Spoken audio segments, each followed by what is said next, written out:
नमस्कार दोस्तों, कैसे हो आप सब। मेरा नाम है विजय कुमार और आप देख रहे हैं कॉमिक्स पिटारा चैनल को। दोस्तों, अगर आप इस चैनल पर नए हैं या अभी तक हमारे चैनल को सब्सक्राइब नहीं किया तो प्लीज़ हमारे चैनल को सब्सक्राइब कर दें और साथ में लगे बेल आइकन को जरूर प्रेस कर देना। तो चलिए तिरंगा की शानदार कॉमिक्स को शुरू करते हैं जिसका नाम है कातिल आंखें। देख सकते हैं इसका कवर पृष्ठ कुछ इस तरह का है। देख सकते हैं कला किसी इंसान को कहां से कहां पहुंचा देती है, इसका जीता जागता उदाहरण है सम्मोहन कला के माहिर राजेंद्र अग्रवाल की प्रसिद्धि। पूरे हिंदुस्तान में अपनी कला का जादू बिखेरने के बाद राजेंद्र अग्रवाल की कला विदेशों में भी धूम मचा रही है। उस सम्मोहन सम्राट की कला का कारनामा देखने के लिए वहां हजारों ब्रिटेन वासियों की भीड़ पहुंची हुई थी। लेकिन अपने प्रोग्राम में पूरी तरह व्यस्त राजेंद्र अग्रवाल कहाँ जानता था कि भीड़ के साथ साथ आज यहाँ उसकी मौत भी पहुंची हुई थी। धां! गोली दिल को चीरती चली गई। उसका शरीर लहराकर नीचे गिरा। इसी के साथ हड़कंप मच गया। अग्रवाल साहब को किसी ने गोली मार दी। ये शायद जिंदा हो, जल्दी से इन्हें पहुंचाओ अस्पताल। कुछ पलों बाद ही अस्पताल का ऑपरेशन थिएटर तेज लाइटों से जगमगा रहा था। लेकिन वे तेज लाइटें राजेंद्र अग्रवाल की जिंदगी को अंधकार में डूबने से ना बचा सकी। अंधकार जिसके साए में पनपता है जुर्म, क्योंकि अब अंधकार जुर्म और जुर्म करने वालों को अपने आगोश में समेट लेता है, ठीक वैसे ही जैसे इस साए को समेटे हैं।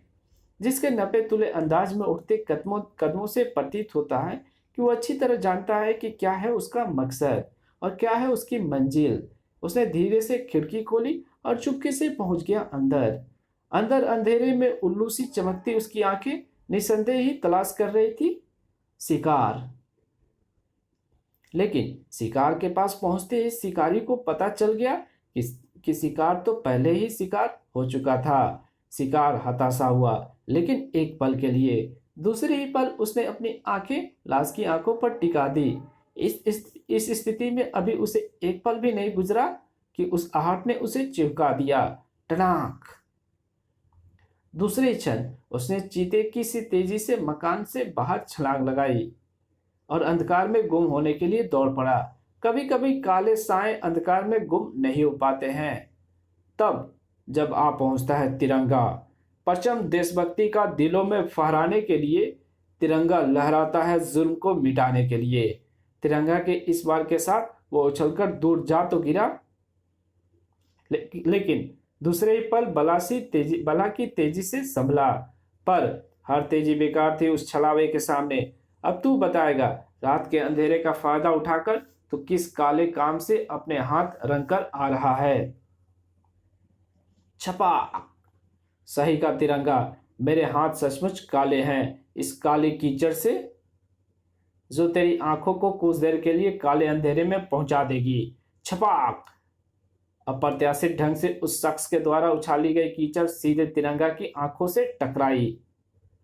तिरंगा को अपनी आंखें पकड़कर बैठने के लिए मजबूर होना ही पड़ा। इसी के साथ उस शख्स को भागने का मौका मिल गया। अंधकार ने तुरंत ही उसे निगल लिया और तिरंगा आंखें मलता ही रह गया। ओह, मेरी आंखों में कीचड़ झोंककर आखिर वो निकल ही गया। ना मैं उसे पकड़ पाया और ना उसके बारे में जान पाया। जिस घर से वो निकला था वहां पहुंचकर अब मुझे कम से कम ये तो जान ही लेना चाहिए कि उसने कौन सा अपराध किया है। अब तिरंगा की मंजिल थी वो घर जहां से उसने उस शख्स को निकलते देखा था। लेकिन जब वहां पहुंचा तो उसे पता चली स्तंभ कर देने वाली बात। इस घर के मालिक का कत्ल हो गया है और पुलिस ने पूरी मुस्तैदी दिखाते हुए कातिल को पकड़ भी लिया है। ऐसा कैसे हो सकता है? कातिल तो मेरे सामने ही यहाँ से भाग गया, फिर पुलिस ने किसे पकड़ लिया? पुलिस से मिलकर इसका पता करना होगा। वहां मौजूद पुलिस वालों के पास पहुंचकर तिरंगा को लगा एक और झटका। ये युवती कातिल है?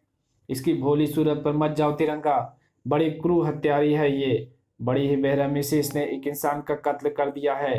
ये जानकर तो तुम्हें और भी हैरानी होगी तिरंगा कि जुर्म करना इसकी मजबूरी नहीं, शौक है। दौलत के लिए नहीं, अपना दिल बहलाने के लिए इसने ये कत्ल किया है। दौलत तो इसके पास बेशुमार है, क्योंकि यह शहर के नामी रईस सेठ विक्रम अग्रवाल की बेटी है। लो, हमारा मैसेज पाकर शायद सेठ भी आ पहुंचा है।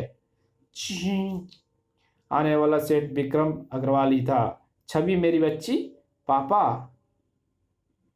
अपने पिता की आवाज सुनकर आगे बढ़ी छवि नामक युवती सामने पड़े पत्थर से ठोकर खा बैठी। ओह! ठीक समय पर अगर तिरंगा ने फुर्ती से उसे थाम ना लिया होता तो कठोर जमीन से टकराकर लहूलुहान हो चुका होता उसका सुंदर चेहरा। देख कर चलिए मैडम। ओह! छवि को गिरने से बचाने का शुक्रिया तिरंगा, लेकिन ये देखकर नहीं चल सकती, क्योंकि देखकर हम जैसे आंखों वाले चलते हैं, इस जैसे नेत्रहीन नहीं। तिरंगा के साथ साथ वहां मौजूद हर शख्स को ऐसा लगा मानो करंट का नंगा तार छू गया हो। ओह नहीं, नो।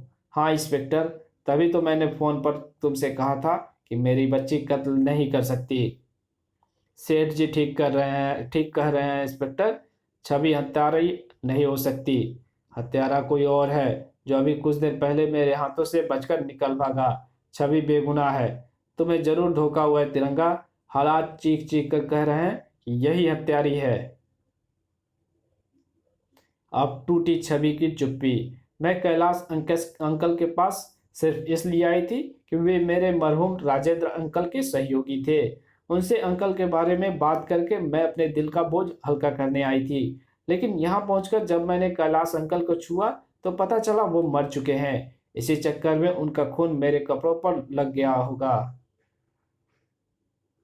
हो सकता है मिस छवि बेगुनाह हो, लेकिन इस बारे में छानबीन के बाद ही कुछ कहा जा सकता है। अब मुझे इन्हें हर हाल में पुलिस स्टेशन ले जाना होगा। आप अपने वकील को लेकर वहीं आ जाइएगा। इस इंस्पेक्टर को समझाना बेकार है, इसलिए मुझे छवि की बेगुनाही का कोई सबूत ढूंढना होगा।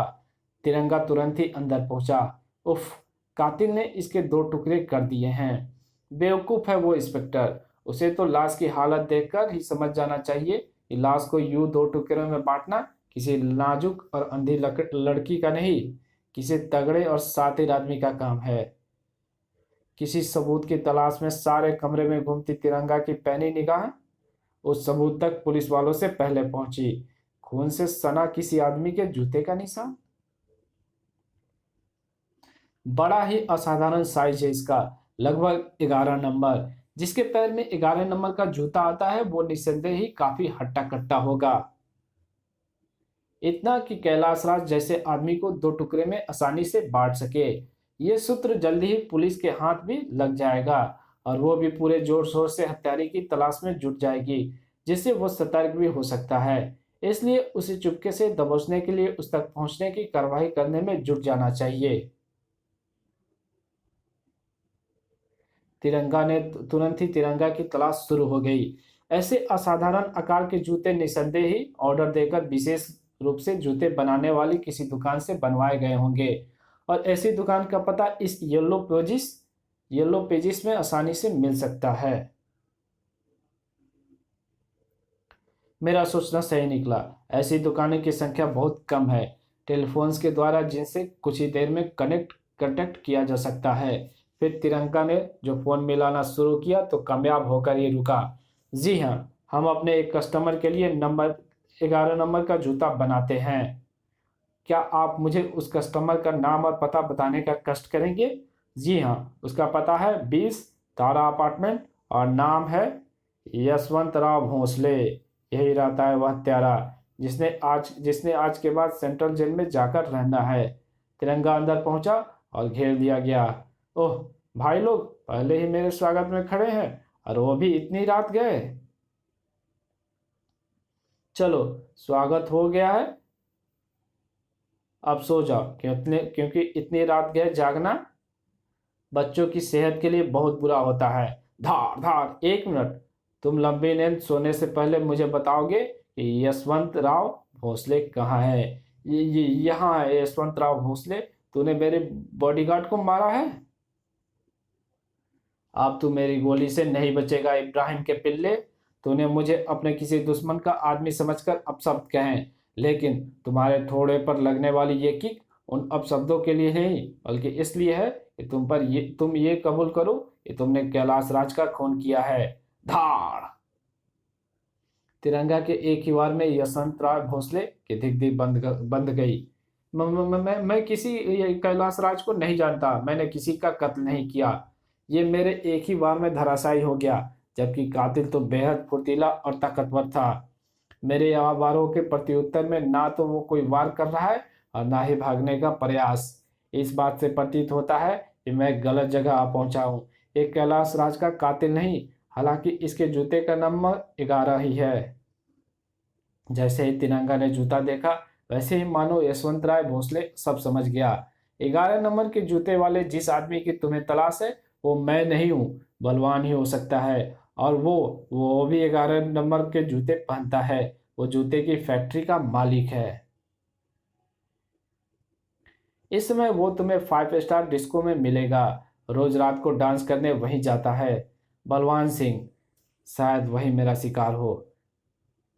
काश ये मेरा बॉडीगार्ड बन जाता तो इब्राहिम के आदमियों को खूब मजा चखा सकता था मैं।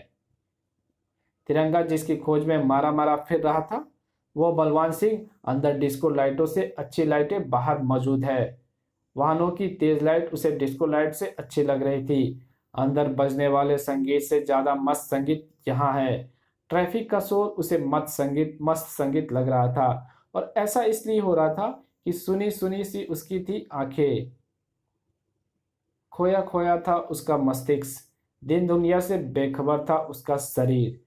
इस कॉमिक्स को यहीं पे खत्म करते हैं। इसके आगे की कहानी पढ़ेंगे इसके पार्ट 2 में। तो पार्ट 2 आप जरूर पढ़िएगा।